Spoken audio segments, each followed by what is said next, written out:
There we go. And we're live. That took a beat. Hello, everyone. Welcome to the Safety and Ascension podcast. Marina, Beech, and I. We are here sharing some Akashic wisdom. This is episode 10, and we're going to talk about the truth, the Akashic truth behind generational trauma and family patterns. And we're going to talk about relationships a bit more in general. We're going to talk about empaths. We're going to answer some of those really burning questions around generational patterns. So if you're joining us live here on Facebook, say hello, give us a warm welcome. If you're watching the replay, type #replay. Join our YouTube channel as well, Safety and Ascension. You can watch all previous chats and conversations there. We've had some amazing conversations, haven't we, Marina, about various different things to do with the Akashic Records. But today we're going to be talking about generational patterns. So we're really the essence of this podcast is really to look at things from a slightly different perspective, to really lean into spiritual truths, spiritual myths, probably a little bit more so, but really do this from a place of safety, from a place of groundedness, a place of safety in what we are doing and how we are going about things. We want to have different conversations, and through conversations we really feel that we can take our understanding to a whole new level. We are constantly receiving new information. Marina and I, both channelers, we're both work with the Akashic Records. We do very similar things together, but we are really here to share this wisdom and transmissions of the Akashic Records and how we are leaning into new and different ways of doing things. So welcome to our show. We're delighted to have you here. Hi Marina, you've done your show. Hello, so sorry about that. I was trying to share in all the places. So I can see that Sally has joined. So hello, and yes, if you are joining halfway through, please do put a hello, or if you're watching on the replay, please do put #replay. So I've now shared this to my group and my personal profile, and it's on my normal business page. So yes, we are talking about a juicy topic, all relationship connected. And I think we probably have touched on relationships in terms of karma in some shape or form. Probably in our previous episodes, we've covered some really juicy topics. But we felt that this kind of like connection to relationships, how our karma, how our patterns, how our trauma really show up in relationships, in the relationships that we have, whether that's intimate, whether it's our family, and we've chosen our family to incarnate with so that we can go through our growth lessons and heal some of this trauma.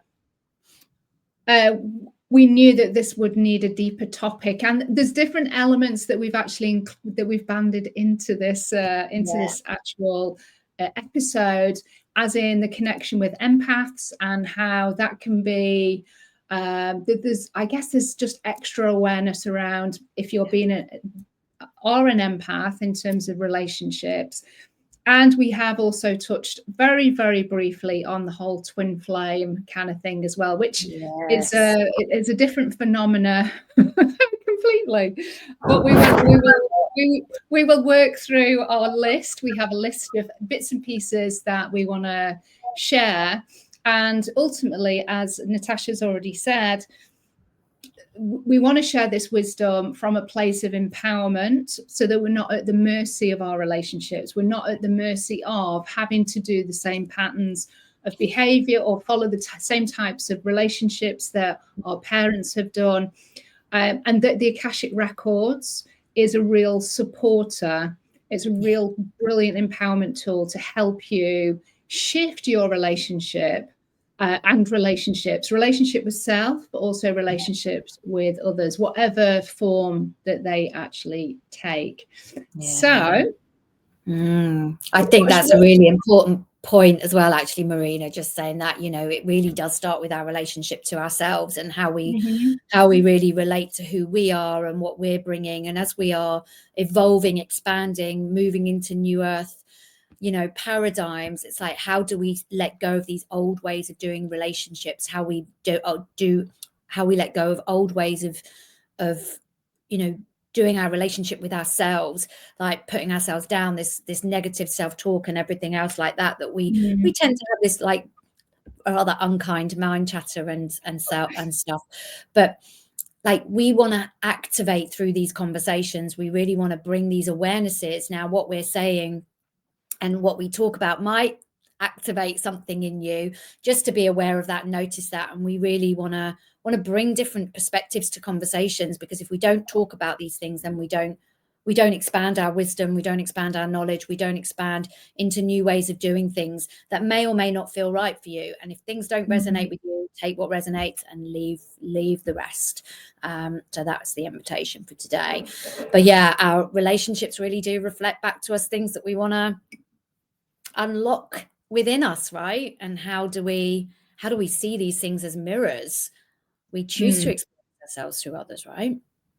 Yeah, absolutely. I mean, it's always been my belief, and I know it's your belief, that, you know, we as a soul level, we choose our human family based on our karmic imprints and our vibration, and perhaps the soul lessons and the growth and the contracts perhaps and the debts that we have, that we come in with. And we have talked a little bit about the conscious ways that we then decide how we're going to do that. But I think the family aspect, I think there's an element of agreement that happens before we obviously, the soul comes into the human body. And I think there's probably still an element of free will that happens within that relationship, because we're both, you know, both have free will in terms of whoever we are interacting with to learn that lesson.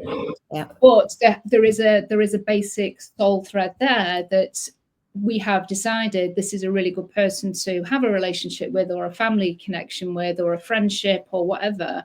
And I am going to experience, my soul is going to experience itself through the frequency of pain, or the frequency of deep emotional hurt or grief, or whatever it might be. And then how we choose to respond to that is our free will. And how we choose to complete the lesson and how fast that takes is our free will. It's the response part. It's the conscious part. That's where we really, you know, we come into our own. But quite often we have to do that over and over and over again before we realize it.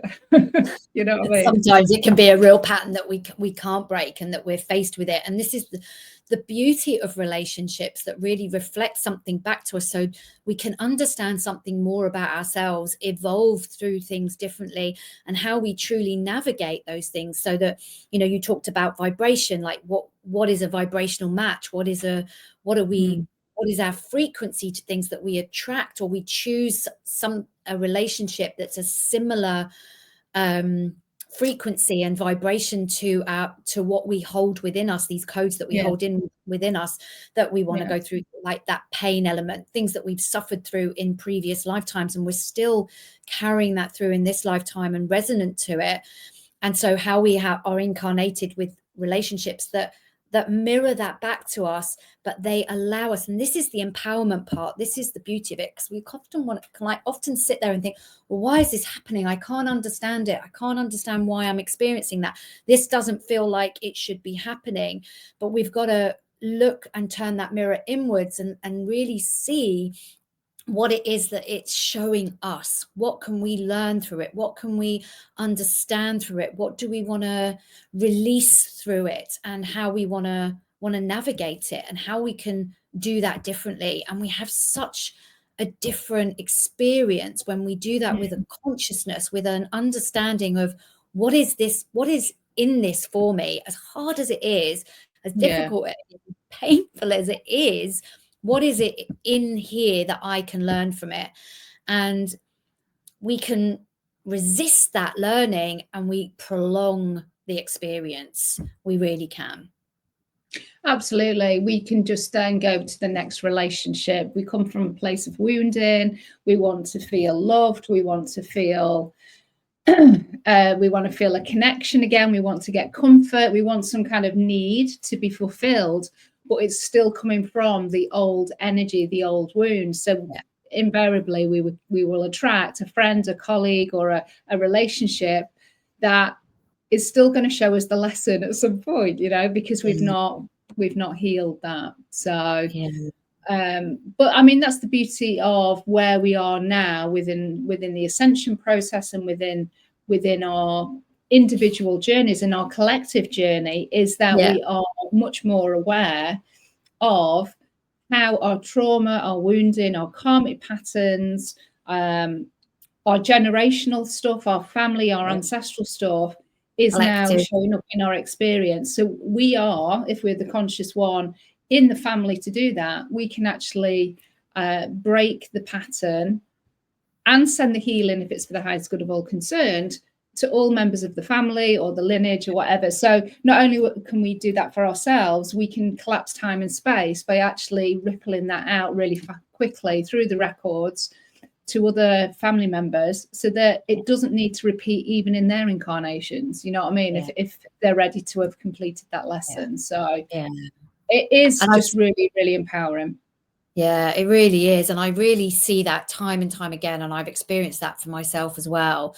And it doesn't mean to say that other patterns might not show up again later down the line. But really see how, you know, things have shifted for other family members, other people in my lives, how, you know, sometimes we think, oh, this relationship isn't working, I've got to walk away, I've got to leave it, this is the only option. And actually, when we look to see what we can release for ourselves in that, yes, the outcome might still be that we walk away, but we walk away different. We walk away from a different perspective. We don't walk away from the wounded perspective. This is like this conscious uncoupling that so many people talk about nowadays. It's like, how can we actually have an adult breakup? Like, we, you know, even as adults, we're not breaking up, we're leaving relationships, not even just love relationships or romantic relationships or marriages, but friendships. We just walk away from them without really discovering what there is to release and to navigate and move through that. You know, things don't have to. I think we've also been born into this kind of false truth that actually we have to see things through to the bitter end. You mustn't leave. You've got to keep going. You can't give up. You can't be seen to leave. You can't be doing it's failure if you leave or walk away from a relationship. And I think that that's very damaging, and it can be very, very toxic to how you then experience that relationship, because it's filled with resentment, filled with disempowerment, obligation, duty. It's kind of like the marriage vows, isn't it? Of till death do us part. It's like, well, that's a load of bollocks, you know. It's well, it is. It's like if the two souls, I mean, I'm married, so I've taken those vows, you know. But if it's time for one of the souls to get off the bus and the other soul to stay on the bus, you know, then that's going to be the most aligned and most graceful way for that to happen. It can be done in a really beautiful way, with grace, with a bit more ease, a bit more compassion and empathy and understanding. Or it can be done in a very traumatic way, which is what we're used to. We're used to the drama, the trauma, the pain, the hurt. But it doesn't have to be. That's not the 5D way of doing relationships. No. And it's not what we're stepping into. No. And that's the beauty of it, isn't it? That we can really see. And I think really what that does is brings us into the present moment of like, how can we be in this relationship, and whatever that relationship is, like we're talking about relationships more in general, family, love relationships, and you know, friendships and everything else, and colleagues. But it's like, how can we really do things differently from the present perspective of like, what is this bringing up for us right now, right here, and what do I want to navigate? And because we can change the outcome of so much of where that's going, because if we're heading in this direction unconsciously or from a wounded place, then we're heading to one certain outcome. But if we can stop a moment to breathe, come into the present and really shift that and understand what is going on generationally, those traumas, those inherent traumas that we are experiencing, those patterns that we're going through over and over and over again, and really then we can shift the outcome of it.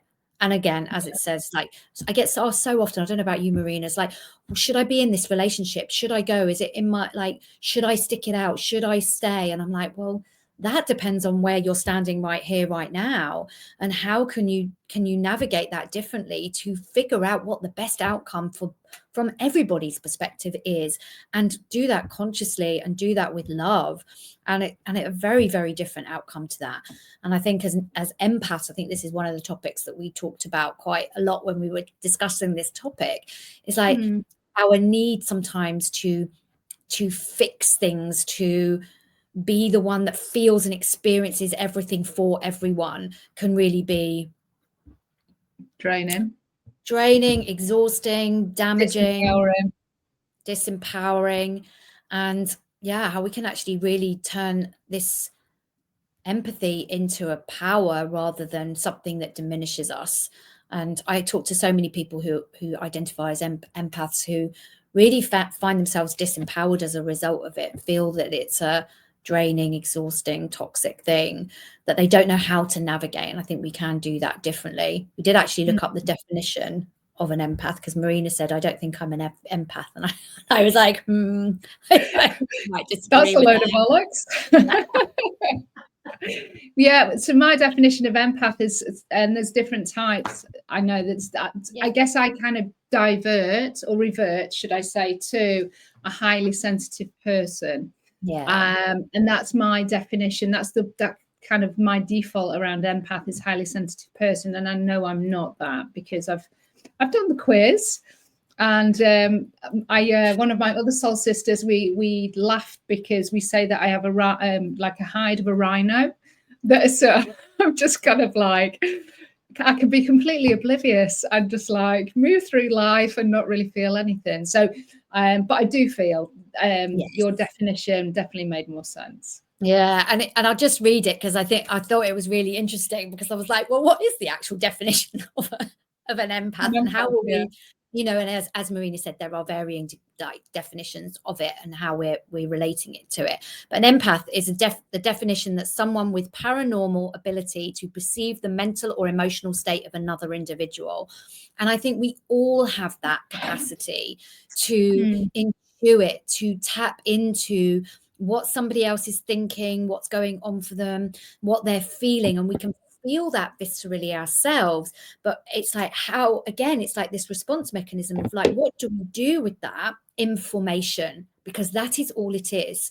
Because we are, as a body, a soul in a human body, we are transmitters, we are receivers, we are emitting a frequency out into the universe, and we can pick up on that. And we're also receiving transmissions and information from others and through us as well. And so what do we do with that information to empower ourselves and empower someone else? And we can feel that and go, that's information, that's interesting, I wonder if that's mine, I wonder if that's someone else, and we can have a conversation from a higher perspective, and then resolve it and navigate it very, very differently for others. It's not our responsibility as empaths to take that information and make it our own and allow it to drain us, allow it to deplete us, allow it to sideswipe us in a way, because then we're really really there. Sharon says, you will know if you should stay or walk away. I totally agree. That's a knowing.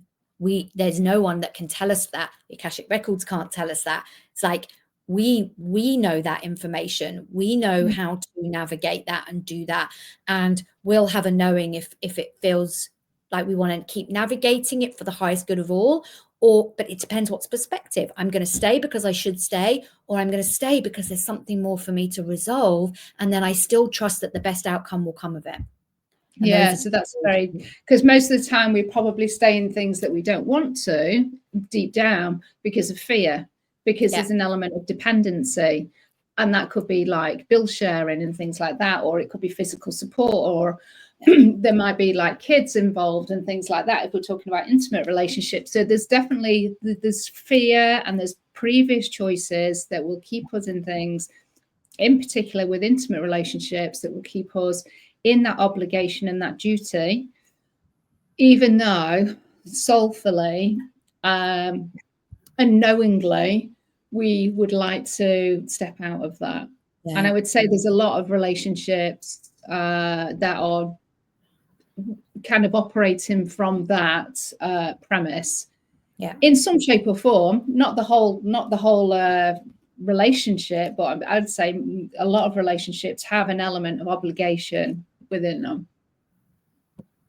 Yeah, they will, because they're human. We're human. So, and we haven't got past we're not all operating from our higher selves yet. So and that there's an element of that give and take, that it's a co-creation. And so what's in the highest good of all? And so there may be decisions that we, initially, I know that it can get a bit confusing because we have to discern. That's where presence and awareness are so key to how we navigate the ascension process now, and how we actually can take a step back. So I kind of call it becoming, like, I refer to it as becoming the observer.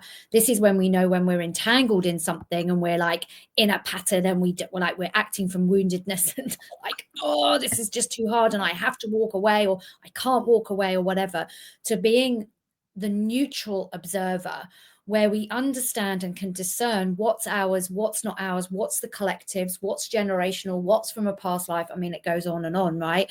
But it's information and it doesn't drain us. And from this observer point, we are neither attached to the outcome, but we are neither detached, because there's an element of detachment that is, I don't want to deal with this. I'm going to bury my head in the sand.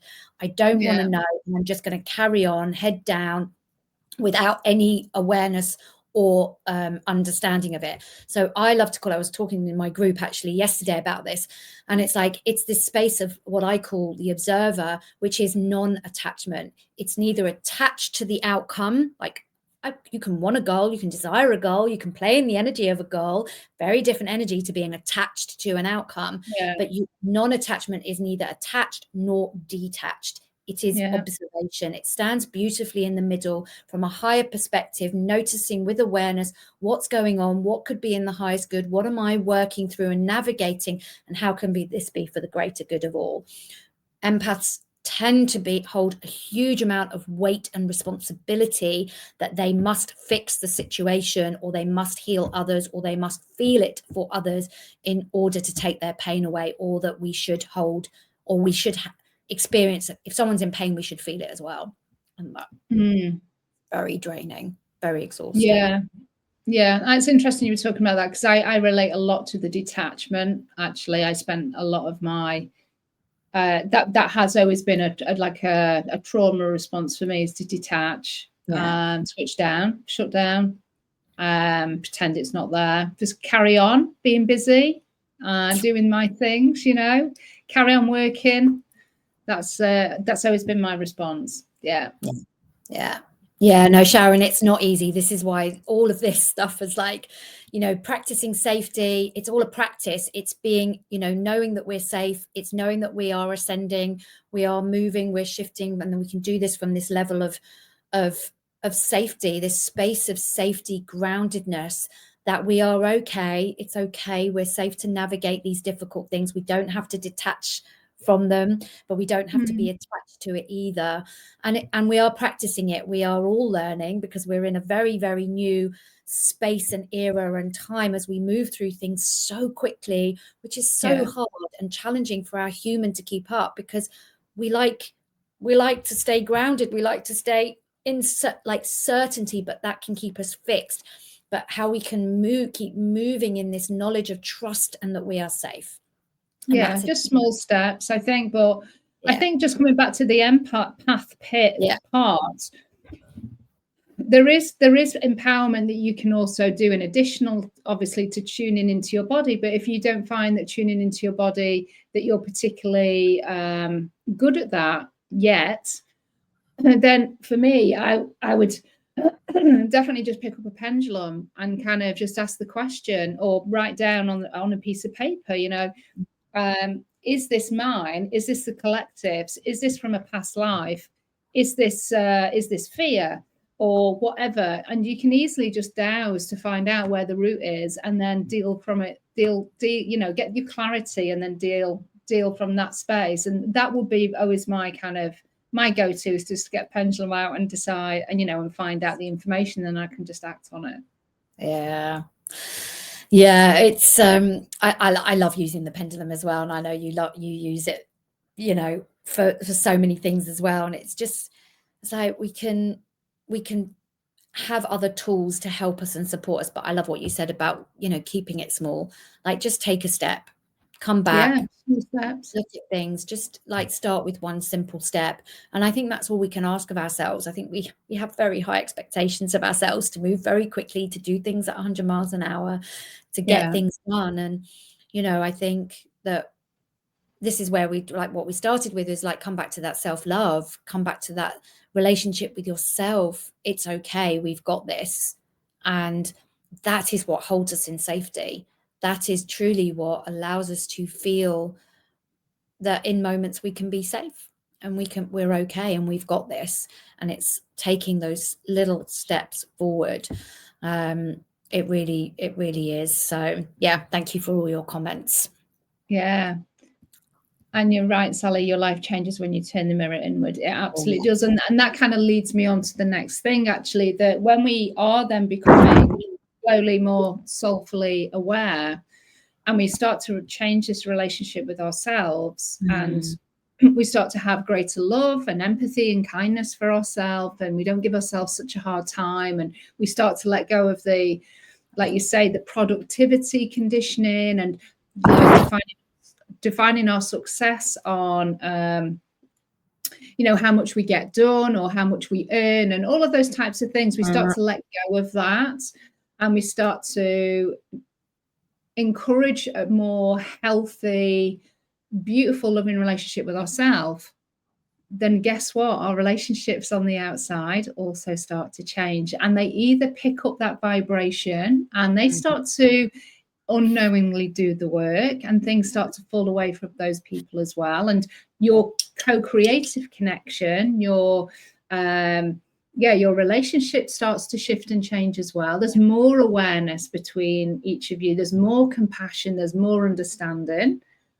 Or that person can't handle the vibration that you are now demonstrating and this new kind of like connection you have with yourself. So they unwittingly or unknowingly just deselect themselves from your life as well. So it goes both ways. We take people with us, which is perfect, but we're not doing it from a place of you have to come with me, and it's that kind of energy. Or the person just falls away in some shape or form, but they can't handle the vibration. They're not ready for the work. They're not ready for the journey. And I'm not saying that from a place of hierarchy or, being on your ascension path and your journey is better than somebody that isn't. We're all on a journey, so that doesn't matter. It's just like whatever journey you're taking, but we are going to be with people that are a like for like match, and as our vibration changes, so does that of the people around us.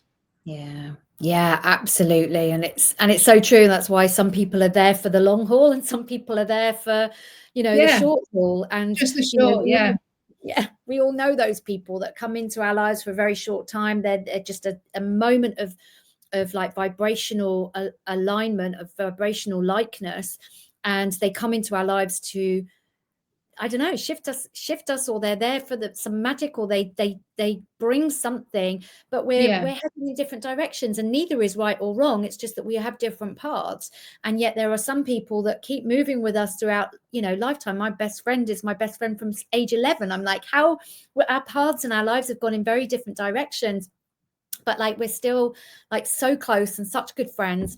And it's like, wow, I know that and we've said, I don't think we've ever really had an argument, and it's like, it's amazing, so there are different forms of relationships, and there are other people I've had plenty of arguments with. Hell, so we can experience all of those things, but also, it doesn't have to all be challenging. Not all relationships. I think that's probably my point that I want to share, is that sometimes we can feel that all relationships are challenging or difficult, and I really truly believe that they don't have to be. Even when there's a struggle or when there's something that's challenging in us, it doesn't have to be difficult or hard work or, you know, it's like we can't figure it out. It's take a breath, take a step back. And family, I think, are also the one area where we do feel a little bit more bonded to. We can't necessarily walk away as easily. Yeah, blood is thicker than water. That old chestnut, programming that we get given. Yeah. You've got to put up with it because it's your brother, it's your sister, you know, so you've got to forgive and forget. There's just so much stuff that is then just passed and banded around within family. It's like, yeah, wow. man. Yeah, when you said that blood is thicker than water, I mean, that's not something I've grown up with, but I felt that in every fiber of my being. So that is definitely something I have experienced from a past, I think, because that is still holds very true in my body. And it's really interesting because they will be the ones that mirror it. And I think it's also in some respects, it's safer for them to mirror it because there isn't that tendency that we'll lose them. They'll still be our brother or our sister, or our parents, you know, so there is that almost, in some respects, we push the boundaries a lot further to mirror back to us what we can change, because there is an element of safety and it's harder for them to walk away. It is, it's a safety net almost. Yeah. They'll still be around. I mean, not always the case, for sure, and there are limits of that, and we have to break these familial cycles of doing family in this way. I think we are being really invited to do parenting, to do like childhood differently now, and to break these family and generational ways of doing things. You know, it's like, can't show love in a family, you know, the money wounds that we keep just handing down, the lack of love that some people experience in relationships, you know, just get on with it. That beautiful stiff upper lip in the British society. Yeah. So some of it's cultural as well, isn't it? Well, say that again, Marina, sorry. I know, I was saying that some of it's cultural, isn't it? So over here, it's like, that stiff upper lip and you don't show emotion, and, you know, it's weak to show emotion, and boys don't cry, and don't be such a sissy, and, you know, all of these things that we can hear. Yeah, for sure. And I think we're just being invited to break those things down, and, you know, and to really look at, well, and this is the part for me that's really about empowerment. It's like, how do we want to do these relationships going forward? And that answer will be very different for everybody, given the cultural, the societal, the beliefs that we have and we've brought with us. But like, by even asking yourself, if there is a challenging relationship that you're experiencing, how do I want to do this differently? How do I choose to do this differently? How do I choose to change the outcome? What outcome would I actually like from this, rather than just, you know, continuing in these cycles? And that's a question that I can, you know, certainly ask myself, you know, that a little bit more.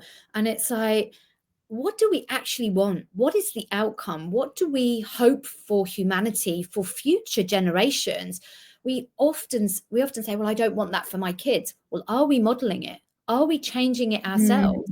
Are we embodying that shift so that we're not passing that generational pattern and code onto them? We may say we don't want that for them. We want them to be more empowered. We want them to be able to make better choices. But if you're not modeling that as a parent, then it's going to be very difficult for them to find a way through that to do it differently.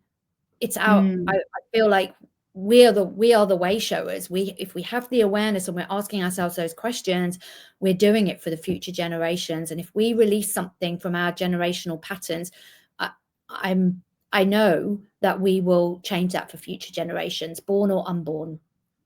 Yeah, that's a really powerful question. It is. And I think even if there's just one thing that you could pull from that as a quality, I mean, for me, if I think about that, you know, what would I want for, you know, generally for my relationships, it would be to feel like I'm supported, I'm held, I'm seen, I'm witnessed, that at times I'm encouraged, and that there is an element of love there, you know. There's the essence of love. There's a frequency of love, and just kind of like respect for my values and my, you know, perhaps my boundaries, whatever that might be. So I would imagine that many of us would probably want very similar things. Yeah. Yeah. You know, it's not asking for, you know, like really unrealistic things or monetary things. It's, I think most of it is about us being seen as a person that has feelings and, you know, wants to be held and supported, encouraged, and to be heard. I think, you know, I think that's probably one of the biggest things, is that maybe we just don't feel that we're heard all of the time or seen. Yeah. Yeah, and I think that's ultimately, I think what we all want, isn't it? We want to be loved, we want to be seen, we want to be held in our pain, but we want to be encouraged in our successes. Yeah. And, you know, it's like we want that for ourselves, but are we really doing that for others in that relationship that's perhaps challenging us? Are we actually leaning forward, and are we asking what, you know, and listening and hearing what's going on for others? And so maybe that's part of the reflection. It's like we feel wounded, we feel like we're not being heard, but are we really listening? Yeah. And I think, you know, we can truly break these patterns if we just take a little bit of a step back, give ourselves a bit of a break, and be kinder to us. Oh, sorry. I think something just jumped in front of my screen. I don't know what that was. Yeah, I've lost my train of thought, Marina. Something just self-kindness, really, to give ourselves a bit of a step back and really look at what's going on for us, and how can we lean in a bit more with a bit more love, a bit more kindness, hearing and listening to others. And I do believe we are breaking, you know, cycles very quickly now as we do that and we bring that awareness. We are, and we're doing that because, luckily, I mean, I know that there's all sorts out there on the internet and in the media and stuff like that, you know, that we're unconsciously being bombarded with. We know this.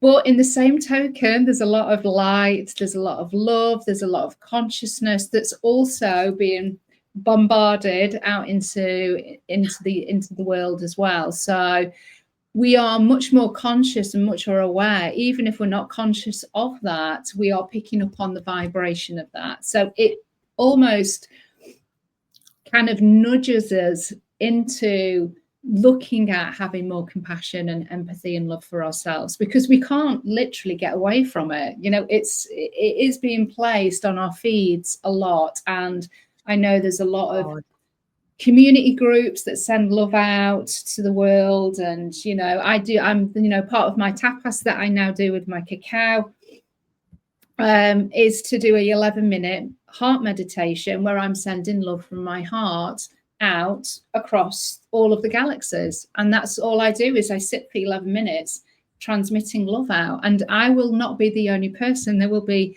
millions of people doing a similar thing in some shape or form. So we are creating shifts in such a fast space of time. And that's why I think we're seeing things really speed up, because there's so many people now on board as light workers, way showers, and we're putting in the time, we're doing the work, and it's showing. Things, the cracks have appeared. I mean, we knew the cracks were there, but the fissures have really shown up. You know, they're like canyons. You know, really kind of getting involved. You know, there's all sorts being highlighted now. So no, I couldn't agree more. And it's, you know, even by attuning yourself with self-love, you are tuning yourself to the frequency of love, and you are automatically sending it out. Just having that awareness that actually, if you are kind to yourself, if you are giving yourself deep love and compassion, that you're okay and that you've got this and you feel safe, that is the energy that you're rippling out as well. So I love that, you know, I love this idea that, you know, sit for 11 minutes and be in this frequency of love, but also to know that you can do that in a moment, in a split second, and you'll still be contributing something very, very powerful. Absolutely. Exactly. Like, something so powerful, contributing it to the universe. But yeah, if we could all sit for 11 minutes and do that, you know, and they know they've done so many studies around, you know, people meditating in large groups, and they're doing tests on the frequency and how it's shifting the frequency of the whole area and the cities that they're in and the planets and everything. And it's like, you know, crime goes down, you know, anger goes down, all of these things start to be shifted and changed. And it's so powerful. And yet we think we're not doing enough, and we're not doing, you know, that we should be doing more. But really to notice and know that you are doing so much. And you know how, and that goes with the relationships. If you can just shift those by 0.1 degree to more love and understanding and compassion, we're changing relationships anyway on the face of it. Absolutely. I think it's just key to, I think the key is just to, again, just to reiterate, is bringing it back to self-awareness and the consciousness of the people that you have around you and what that relationship is showing you. So I didn't realize from having children, my children are still, you know, fairly young, when I've heard people say, you know, your kids teach you so much, and I'm like, yeah, whatever. But actually they really, really do. It's just like, oh my God, here's this program that I'm just now verbalizing that I've grown up with, and I've just placed it on my kids. Oh great. Oh my God, I feel guilt around that. So, you know, there's forgiveness, and it's like, okay, well, there's no point in giving me myself a hard time around this. I just know that this is something that I'm conscious of. And if I can do any small shift to even cancel, alt, delete as soon as I've maybe said something, it's going to help shift something along the lines. And I did hear it on it was something on Facebook, and it was a presentation. I don't know who it was, somebody like really quite big in the kind of like spiritual world, like teacher. And they said you have till at least, I think it's the mid-20s with your children to undo any programming, like conditioning, family conditioning, stuff like that. You have up until about the mid-20s to really kind of support them with that and kind of really neutralize it. I actually think you could do it at any time, to be fair, but I'm sure there's probably a point where something happens in the brain and it really then does like solidify or something. But and it's harder than to probably undo. But that gave me a little bit of hope that I've got till my mid-20s to neutralize. And you know, kids also have a choice to what they take on and what they don't take on. And that's true. Vibrational. So really trusting that actually children also do know. And I think we only have to look at siblings to know that that's the truth, because some siblings will be like taking on other things, and you're like, well, and then other siblings just will not experience that and be like, well, I don't get it. Why are you carrying through that generational pattern, that generational trauma? Because there was something that they came in to learn through these relationships in this family that they're carrying on, whereas the other sibling has chosen that family to learn through other and discover themselves through other patterns and other ways and reflect different things back. So that's why siblings can be so damn different, even though they come from exactly the same generational line, but they'll be resonant through their own past life experiences of what they're bringing for themselves in this lifetime, and the familial stuff and the generational stuff will be what channels through, and they'll be saying, okay, this is still resonant, this isn't, this is still resonant, this isn't, and then the other siblings will choose differently.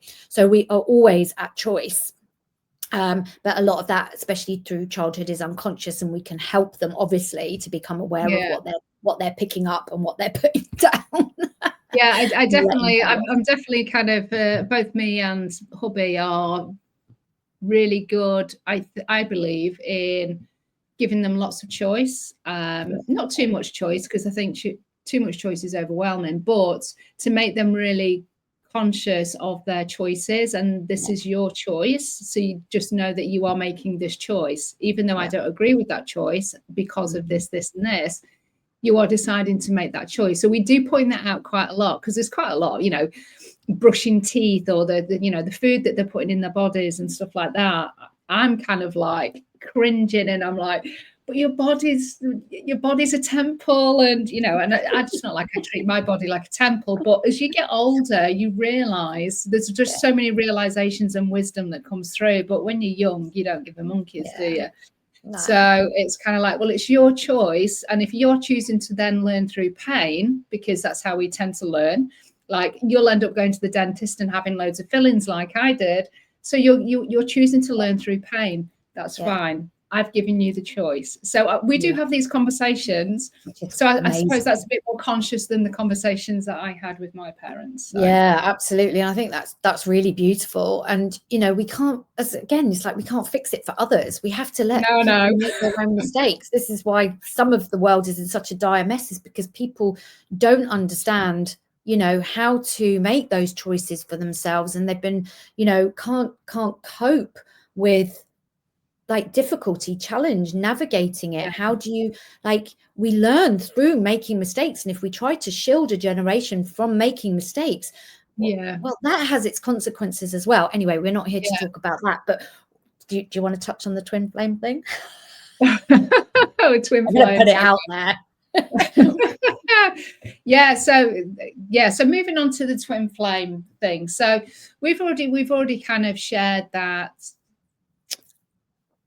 our belief, both mine and Natasha's belief, is for us to choose who we incarnate with, because there is a lesson, there's growth. We hold that vibrational frequency, so we need to be surrounded by people that can then help us heal or further that gift or whatever it might be. But then the twin flame thing, we're even calling it a thing. So the twin flame phenomenon, from what I understand and you understand, is that it's the same soul that is then split into two. That's what we understand. If anyone knows any different and has other things about it, then please do put it in the comments. We're open to discussion. My experiences from twin flame is I've never had a twin flame, not in this incarnation anyway, in terms of experience. I've had a few clients come to me with twin flame challenges, for sure, with relationships. And everything that I know about twin flame relationships, it's filled with these real highs of like ecstasy and this kind of like unfathomable, highs of love and feeling and emotion and euphoria. And then there's this devastating despair and kind of like, and this is where the toxicity comes in for me. I can't live without you kind of sense. However, that said, if you are the same soul split into two, then that kind of makes sense that I can't live without you. That's because you're part of me. So that kind of does make sense. Yeah. But it seems to me with the people that I've worked with that there isn't any resolution other than that you need to live separately. There just doesn't seem to be a twin flame relationship that I'm aware of where it has happily ever happened. There is that happily ever after. And that is the point of a twin flame relationship, is that you've chosen to fast track your lessons, your learning, your growth through relationships, a twin flame relationship. And so it's like your learning's on steroids. So you really do get those highs and those lows to fast track whatever the learning or growth is. And then usually the completion is that you're not together. But that's a really hard thing, usually for the female, to get their heads round. Because it's normally female clients that I've worked with twin flames. Yeah. Now you bring up a very good point, Natasha, with regards to the science part of the soul being able to be even split, and this even be a thing that can actually happen. Yeah, because it's like, so I'm not a quantum physicist by any stretch of the imagination, but like we know that if we split something, an atom or anything, that actually wherever it is, no matter what time and space it resides in, it actually responds and instantaneously and immediately. So there's no time and space between that atom responding. So it is a likeness. It is a, I respond in this way, one part responds in this way and the other responds in exactly the same way. So if we are a split soul that is the same soul, why are we responding differently? Why is one part responding differently to responding to the other part? And so how do we create this drama and how do we resolve it? Because if we are here to experience ourselves and move through our incarnations in the process of learning more about who we are at a soul level through the experience of a human form, then why are we not able to resolve it? Why are we not able to release that karmic pattern from within ourselves? So we're creating and duplicating this drama or this experience or this duality, because we are duality. We are all of everything. We are both love and we are both hate. So if that's the marrying, one part fights the other. Yeah. Great, Julie. See you soon. But it's like how do we reconcile that? Because if we are here, if we choose to come into this experience to ascend, to learn, to grow, to expand, and learn to be, I've often wondered if my partner was my twin flame. Little worried now. Well, maybe or maybe not. And so how do we actually, so what I feel like I would like to see is like, how do we actually, if we do think we are in a twin flame relationship, how do we actually navigate that differently from all the perspectives of what we've just talked about releasing those generational traumas, releasing those, our own patterns and things that we are going through, so that we can reconcile it, even if it is conscious uncoupling. It's like these are two parts of myself, but how do we consciously say, okay, well, this part of my soul is going to go and have this experience in this part, and there's a love and acceptance and coming together from that perspective. I from my perspective, surely that would be the purpose of us coming into a twin flame relationship. And so, yeah, I feel that there is so much drama around twin flame, saying that this is the only way it happens. And this is how you know, when it's such polarities and then you have to separate and it's brutal and it's exhausting. Perhaps it's that I'm asking, not even questioning, because I don't know, but I'm asking to have this more conscious conversation about, have we actually interpreted this correctly? Is there another way we can do something that is perceivably a twin flame relationship, so that we can do that and we can resolve those elements of both parts of ourselves to doing it differently? And because that's what we've been talking about the whole episode, is how we move through things and how we can do these things differently consciously. So I think that's what we just wanted to share. We're not the experts on it, but these are the questions, and this is the whole point of the podcast, is to raise these questions and say, is there possibly something we are missing about this whole rhetoric and conversation around twin flames? I mean, Sally, for you, if your partner, if you and your partner are not in a turbulent relationship where it's real up and down, it's not a twin flame relationship. I would say it's probably more soulmate, which still has its challenges, but generally there's a really strong thread between the two of you. So for me, my husband, we've incarnated like 33 times together. And I kind of joke with him and say, look, I want a lifetime off. I want to go and experience new things. Because we've always been like romantic. It's not even been siblings or parent and bloody child. It's always partners. And I'm like, oh my God, there's got to be something new. But clearly we are really well connected and we support each other. But also, there's a lot of lessons for both of us as well, which we reflect back to each other. And my relationship with him has definitely helped me to do a lot of inner child healing, for sure. But I do know that there's this soulmate connection, not toxic. It's a supportive, it's encouraging aspect there. So it might be that you have more of that, Sally, rather than the twin flame thing going on.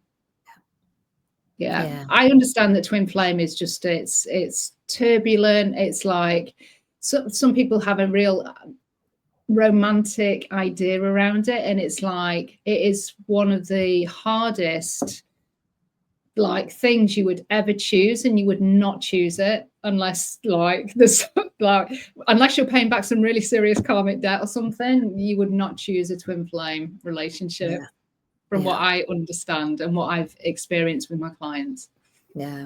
So it's interesting, and I wonder also if it's because it has been romanticized, whether or not we're putting, you know, actual toxic relationships and naming them as twin flames, and whether that's helpful or not helpful. That's true. Because then it absolves our responsibility to walk away. But this is a twin flame. We're here to learn and experience each other through each other, and yet it's just simply a very toxic relationship. Yeah, for me, that's just like filled with soulmate contracts, toxic ones, and you just get those broken. Yeah, exactly.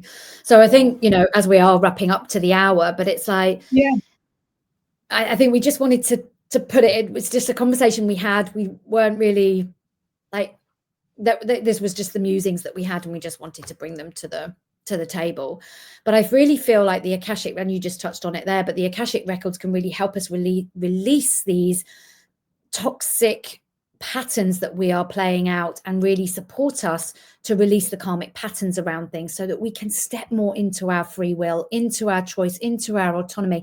And as we talked about, you know, it doesn't mean to say that by freeing ourselves from the karmic pattern that we have to walk away from the relationship. The relationship then might just change, and it can transform. To make different choices, not better, just different choices that serve our highest good and the highest good of all. But trusting your intuition, I feel, is the key element here. Yeah, and having soulful self-awareness. Yes, absolutely.